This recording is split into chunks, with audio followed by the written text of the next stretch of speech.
Assalamu alaikum students. Today we will be starting our second chapter of Geography Class 8 and the name of the chapter is Agents of Landforms Change. Landforms कहते हैं ज़मीन के हिस्से को जिनकी मुख्तलिफ forms होती हैं, जिस तरह के माउंटेन्स होते हैं, प्लेटूज़ होते हैं, प्लेन होते हैं। तो ये मुख्तलिफ जो टाइप्स हैं लैंड्स की, इसको हम लैंडफॉर्म्स कहते हैं। पहला हमारा जो हेडिंग है वो है landforms. Different types of landforms are found on our earth because its surface is not uniform. कि ज़मीन हमारी यूनिफॉर्म एक तरह की नहीं है, इसलिए डिफरेंट लैंडफॉर्म्स पाए जाते हैं। जैसे मैंने बताया, माउंटेन्स भी हैं, प्लेटूज़ भी हैं, प्लेन्स भी हैं, इसके अलावा डिफरेंट आप अगर देखें डेजर्ट की फॉर्म भी है। तो इस तरह के डिफरेंट लैंडफॉर्म्स हैं। These landforms have been created by internal and external forces of the earth. Mountains, plateaus, plains, etc. are the major landforms created by the internal forces of the earth. External forces of the earth include different agents which create different landforms in different environments by erosion and deposition.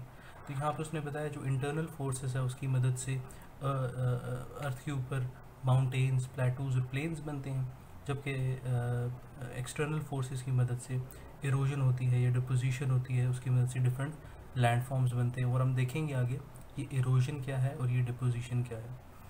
So let's have a look at on the landforms created by these agents. तो हमने basically agents पढ़ने हैं landforms की। Chapter का नाम है agents of landform change. Agents क्या होंगे जिनकी वजह से लैंडफॉर्म्स बनेंगे, उसमें हम देखेंगे रिवर भी हो सकता है, विंड भी हो सकते हैं, ग्लेशियर्स भी हो सकते हैं। तो इस तरह की चीज़ें हमने आगे पढ़नी है। सो पहला हमारा जो एजेंट है वो है रिवर, और हमारी पहली हेडिंग है landforms made by river. River is an important agent of landform change. Permanent rivers are found in those areas which receive ample rainfall regularly. Presence of mountains provides initial slope for the flow of surface water in tiny channels. These channels join to form a river. ये simply उसने बताने की कोशिश की है कि reverse जो है वहाँ पे फॉर्म होते हैं जहाँ पे एम्पल रेनफॉल रेगुलरली होती है। एम्पल मीन्स ज़्यादा, जहाँ पे बारिश होती है। और माउंटेन्स की मौजूदगी की वजह से जो फ्लो ऑफ स्मॉल चैनल्स होते हैं, ये छोटे छोटे, अगर आप पहाड़ देखें तो पहाड़ों के ऊपर छोटी छोटी स्ट्रीम्स बनी होती है जिसकी वजह से पानी फ्लो कर रहा होता है अगर वहाँ पे बारिश हो, और ये मिलकर एंड में एक जगह पे पानी मिलता है, वहाँ पे रिवर बन जाता है। So these tiny channels join to form a river. A river after its creation performs 3 types of geological works. तो ये जो हमने मेन चीज़ पढ़नी थी कि फिर वो 3 काम करता है रिवर। वो जो 3 काम है बेसिकली वही हमारा चैप्टर का फोकस है।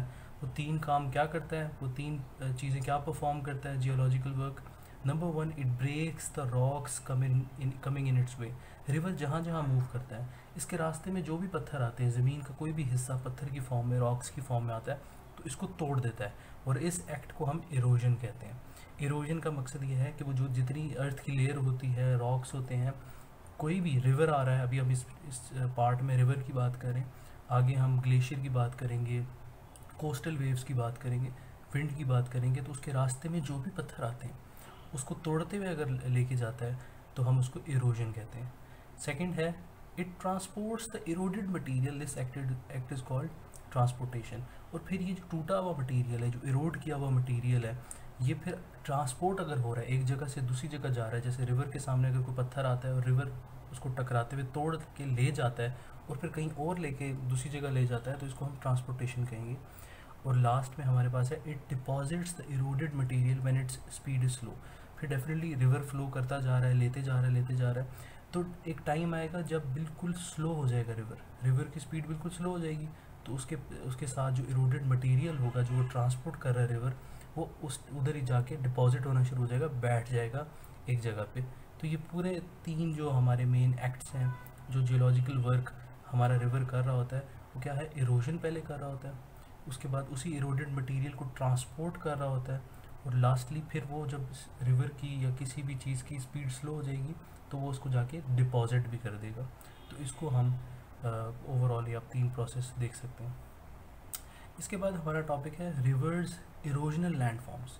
अब इरोजन के ऊपर लैंडफॉर्म्स कैसे बन रहे होते हैं। सबसे पहले है V shaped valley. In mountains, the valley of the river gets deeper due to the downward erosion and attains a shape of English alphabet V. This landform is called V-shaped valley. Very deep valleys are often called gorges. Such valleys are found in the northern areas of Pakistan. आपने पाकिस्तान के अगर northern areas में गए तो आपने valleys का नाम सुना होगा, मुख्तलिफ स्वात वैली वगैरह इस तरह की वैलीज़ हैं।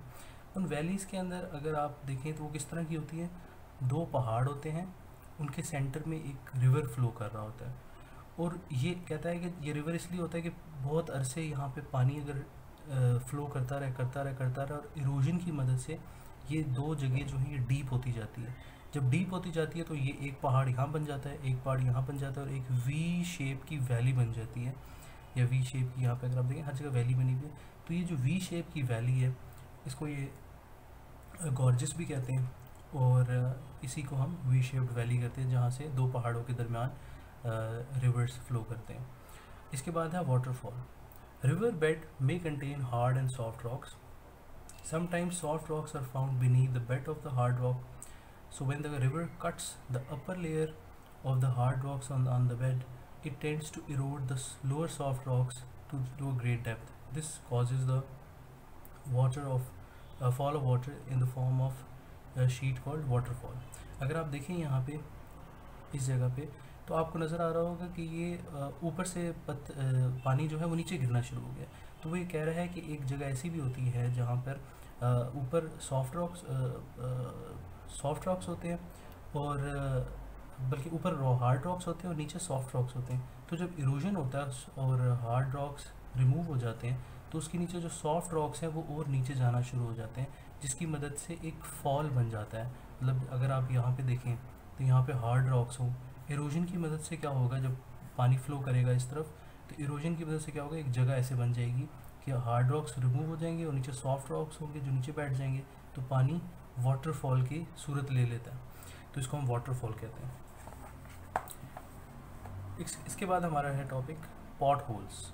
पॉट होल्स में कहता है sometimes the swilling action of stone, swilling होता है ये घूमना, सर्कुलर फॉर्म लेना, इसको swilling action of stones in water develop holes in the river bed, these are called pot holes. ये सिंपली ये बताना चाह रहा है कि कभी कभी छोटे छोटे पत्थर होते हैं डिफरेंट शेप में, तो जब बहुत तेज़ी से रिवर आके गुज़रता है तो ये घूमना शुरू हो जाते हैं, और इसके स्विरलिंग एक्शन की वजह से क्या होता है कि नीचे जो है ज़मीन, जो रिवर का बेड है उसके ऊपर होल्स बनना शुरू हो जाते हैं, उसको ये पॉट होल्स कहते हैं। नेक्स्ट है हमारा meanders in oxbow lake. Occurrence of hard and soft rocks in the river's channel results in creation of winding path due to uneven erosion of the river. अगर आप यहाँ पे मींडर्स की डायग्राम देखें तो आपको समझ आ जाएगा कि यहाँ पे एक जिगजैग या सी या एस की फॉर्म में, अल्फ़ाबेट सी या एस की फॉर्म में यहाँ पे रास्ता बना हुआ है। तो वो ये कह रहा है कि जहाँ जहाँ पे भी रिवर को रास्ता मिलता जाता है तो वो अपना रास्ता बनाता जाता है। और ये क्यों होता है, ये जिगजैग फॉर्म क्यों बनती है, क्योंकि कई जगहों पर यहाँ पे सॉफ्ट रॉक्स होते हैं, कहीं पे इरोजन टेढ़ी मेढ़ी हो रही होती है, जिसकी वजह से जिगजैग फॉर्म बनता है। और ये जो जिगजैग फॉर्म बनता है इसी को हम मींडर्स कहते हैं, जो रिवर का रास्ता बनता है। Sometimes river after cutting the outside bend of the meanders attains a straighter channel leaving behind a crescentic lake at the side. This lake is called Oxbow Lake. Calgary Lake on the river Indus is called Oxbow Lake. अगर आप यहाँ पे देखें तो ये oxbow lake बनी हुई है। इसका क्या मतलब है कि अगर आप फॉर एग्जांपल यहाँ पे भी देखें तो रिवर अगर एक टाइम फ्लो कर रहा है और एक ऐसा टाइम आता है कि इरोजन की मदद से ये सीधा रास्ता लेना शुरू कर दे, यहाँ से सीधा रास्ता लेना शुरू कर दे और ये वाला पाथ अपना छोड़ दे रिवर, और ये सीधा पाथ क्यों ले ले, क्योंकि यहाँ पे हो सकता है इरोजन होना शुरू होगी, हो सकता है यहाँ पे क्योंकि रिवर आ रहा है, रिवर अपने साथ मुख्तलिफ जो है वो इरोडेड मटेरियल भी लेकर आ रहा होता है, हो सकता है यहाँ पे वो अपना इरोडेड मटेरियल फिक्स करता जा रहा है और रास्ता यहाँ से बनता जा रहा है, तो पानी है जहाँ से भी उसको ईजिली रास्ता मिलेगा वो वहाँ जाता रहेगा।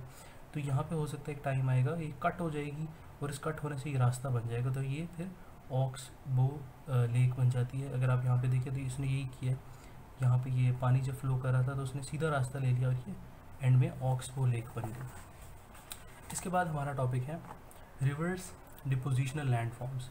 पहले हमने इरोजनल लैंडफॉर्म्स पढ़े कि इरोजन कैसे हो रही थी, वी शेप्ड वैली हमने पढ़ी, इरोजन हो रही थी उसमें। फिर वाटरफॉल का हमने बात की कि हार्ड रॉक्स के नीचे सॉफ्ट रॉक्स होते हैं, उनको इरोजन की वजह से बनते हैं। फिर हमने पॉट होल्स की बात की, वो भी इरोड कर रहे होते हैं। मींडर्स और ऑक्सबो लेक की बात की, ये भी इरोजन कर रहे होते हैं। नेक्स्ट हमारे पास है रिवर्स डिपोजिशनल लैंडफॉर्म्स कि अब डिपॉजिट कैसा हो रहा होता है। फ्लड प्लेन उसको कहते हैं, in plains during floods the river water comes out of its channel and spreads over the vast stretch of land. Simply वो कह रहा है जब सैलाब आता है, फ्लड्स आते हैं, तो रिवर में से पानी बाहर आ जाता है प्लेन के ऊपर और स्ट्रेच आउट हो जाता है वहाँ पर पूरे ज़मीन के ऊपर फैल जाता है। During this process it deposits it's sentiments in the area. In this way a smooth plain comes into existence which is called flood plain। तो वो कह रहा है इसी तरह से जब वो डेफिनेटली रिवर अपने चैनल से बाहर निकल के फैलता है तो अपने साथ इरोडेड मटेरियल भी लेकर आता है, और एक टाइम आता है जब वो फैलता है तो पूरा ज़मीन को प्लेन को स्मूथ कर देता है। तो जहाँ जहाँ ये फैल के ज़मीन को स्मूथ करता है उसको हम फ्लड प्लेन कहते हैं। इसके बाद है natural levies. Sand and silt accumulation along the banks of the river during floods make them high enough above the floodplain. These ridges of sand and silt are called natural levees।